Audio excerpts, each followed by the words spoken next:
All right. Special topic today. If you guys don't know, I am an aspiring film director, filmmaker, of course. And I kind of wanted to talk about my opinions on why movies are starting to look like butt booty ass cheeks.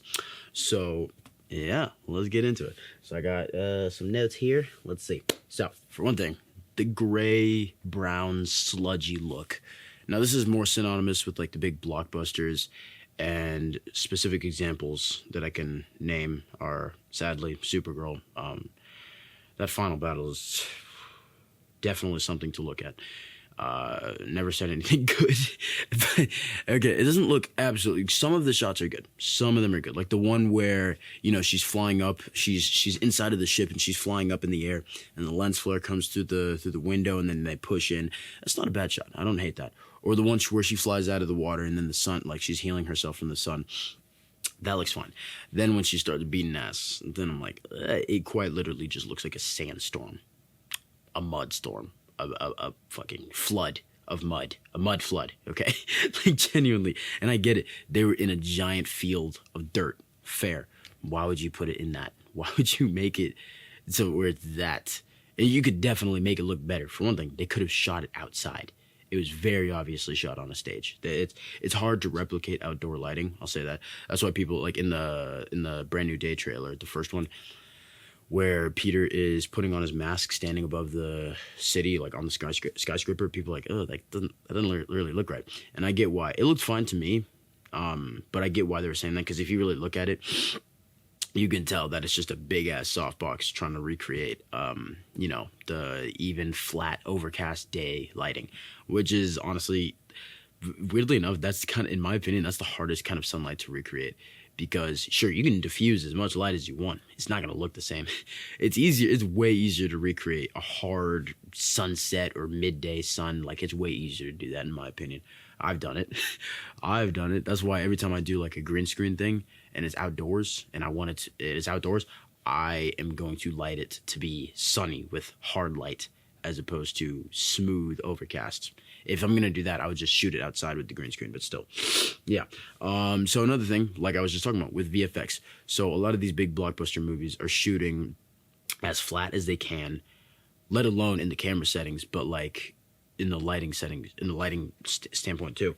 They're shooting as flat as they can to shoot for VFX, because they want to shoot it to where it can be modified or changed in post-production, so they don't have to do reshoots. Even though like Marvel movies are fully planned to do reshoots, like most of them do.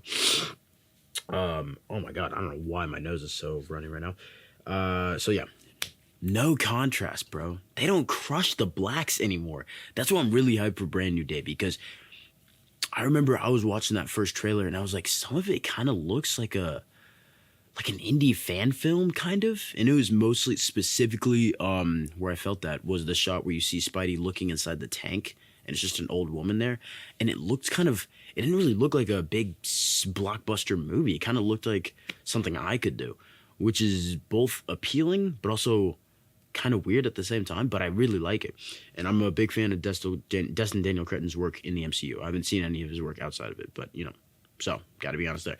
But yeah, so yeah, that's why I'm hyped for Brand New Day. They're finally doing some harsh shadows, some crushed blacks. You see the stuff where he's fighting Scorpion outside, and there's that one shot where he's looking in the camera. It's probably a Spidey Sense scene, and you can see it's just like the front of his face is just all blacked out, and you can't really see anything. I'm like, dude, this is beautiful. Like Patrick Tommaso, one of my favorite like directors, cinematography style guys on YouTube. He did an interview with Destin Daniel Cretton actually talking about it, and he also just made a video talking about the movie itself when that second trailer dropped. And I was like, yeah, I'm very proud of the movie. Marvel's cooking up. They're doing some good stuff here. You know what I'm saying? Doomsday's looking better. It's all looking better. And then so another thing with how they shoot these movies is that like they're completely non-committal. They're not making any strong decisions on how their movie should look, because they're fully prepared for it to look completely different in the final shot, which is fine, I guess, for some things. Yes, I get it. For example, like a giant battle scene, you're going to want to light it pretty flat and even, especially for something like Endgame or Infinity War, just like something really huge and large scale like that. I can understand that because that is fully up to interpretation to change, and I can get that. But when you have movies like The Odyssey coming out, having top tier VFX, puppetry, like practicality, getting boats in the ocean, it's kind of hard to forgive all these other movies when they have similar budgets, smaller casts too. Like The Odyssey has the most star-studded cast I've seen in a minute. Guarantee you, like maybe a quarter of the budget for the movie because it was a $250 million movie. Probably a quarter, if not more, of that is going to the cast and crew. You know what I'm saying? And yeah, so that's another thing. Budgeting in these movies is getting atrocious. Holy. Like, I don't think there's any reason. I don't think that Supergirl needed to cost $175 million, in my opinion. They could have done a much smaller scale story, but that's not the point. But yeah, but that's not what I'm talking about. But yeah, and so yeah, they're not preparing and going in with a plan to shoot these movies in a very specific way. They're going in to shoot these movies in a very non-committal way, as I said. And then also the color grading plays a big factor too, because sometimes I've seen versions of shots, and this is most of this just applies to like big blockbuster movies. So that's pretty much what I'm talking about. Smaller indie movies, or like Sinners looks really good. The Odyssey, like I said, The Odyssey is probably like the best looking movie of the year. Project Hail Mary, very good looking movie. So they fully have the ability to make these huge big budget blockbusters look good. It's just that, sometimes they can't, and sometimes they choose not to, which is very disheartening because they need to make an effort. That's why The Odyssey it just feels like a real movie. Some of it makes every movie and TV show that you see kind of feel like a commercial. For example, the Other Mommy movie, I saw the trailer for the first time last week in the theater.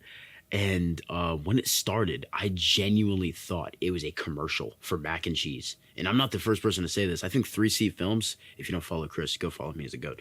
But yeah, he said this. It felt like a mac and cheese commercial because of the way it was shot, which could be intentional. And I'm not saying that movie visually looks bad. It actually looks pretty cool. But yeah, that's just one example. Some of these, they genuinely just look like commercials. For example, Tom's Spider-Man trilogy beforehand, specifically Far From Home and No Way Home. I get it. They were shooting during COVID. I don't care, bro. That doesn't mean you need to have a giant softbox over every scene you film. Like, bro, oh my gosh. But yeah, no, the color grading, as I was saying, I've seen trailer shots for movies that look really cool the first time. And then when the movie rolls around, they look very different. And that's purely down to color grading, in my opinion, from what I can tell. Because for some reason, they make the decision to take the contrast and have it here, right? And have it here. And then once the movie comes out, they're like, nah, let's put it right here. Make it look very washed out. And I'm like, dude, lock in, bro. But yeah. And I'm not saying I'm some kind of cinematography genius. I'm not. But I am saying that when I shoot my films and stuff like that, I feel like I have a solid visual style-ish. I don't know. I mean, you can tell me on that. I have links to the other channels somewhere in the description or the bio of my channel or whatever. But yeah, so you can tell me on that. But yeah, I don't know. Just my thoughts. So yeah. Oh yeah, don't forget to like and subscribe. Gotta say the YouTube stuff. Comment if you want to.